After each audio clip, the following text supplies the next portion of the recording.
are really great. Let's start with this side of the room. This side of the room, we're going to be coming to you. So think of something. No pressure. Totally think of something. How about you with the eyebrows.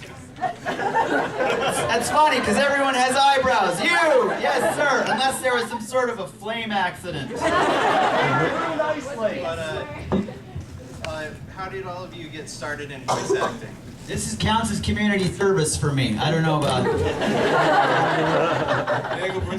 You want to start, sir? Sure, I'll start. I got my start actually from doing the technical side of things. I got my start at Funimation as an audio recording engineer, the ADR engineer, and was just kind of around enough that eventually they got desperate enough they figured they'd let me try and say a word or two. And I guess I didn't suck too bad, so they kept throwing me into the booth. And eventually when I moved up to a director, I just started casting myself.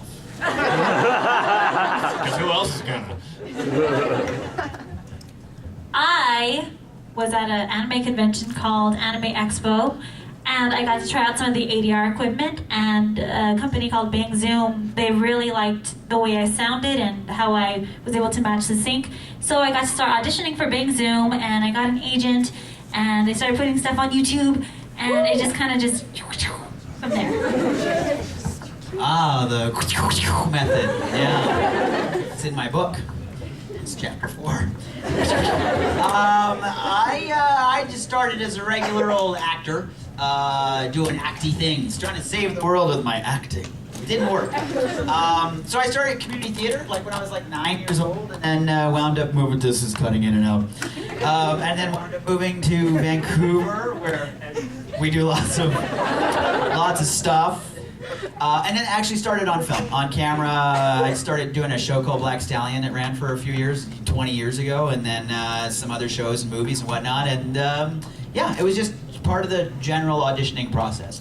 And then when we were doing a show called Breaker High, I auditioned for Ranma to replace Sarah Strange and got it, and then it sort of kind of went from there. So that was like 97, something like that. Yeah. Not 97 years ago. The year 97. You still thinking of a question this side of the room? Yeah. Good. Okay. All right.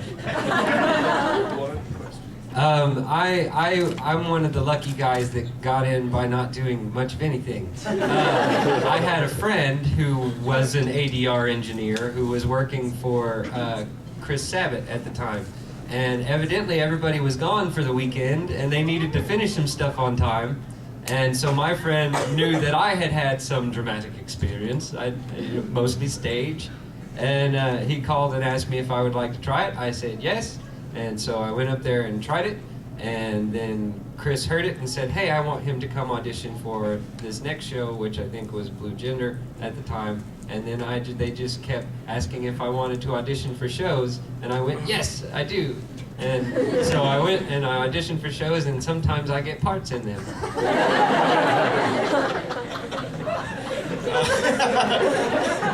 And way back in 1998, oh my gosh, a friend of mine, I was a local actor in Dallas, and a friend of mine said, hey, they're doing some cartoons from Japan in Fort Worth. You want to go audition? And I said, sure, yeah, why not? And I go in and I audition, and I don't know what the show is. I don't know anything about it. And I do it. I think, well, okay. Then I go home and I have lunch, and then don't think about it for a while. And then I got a call back, and I got a couple of parts of the show.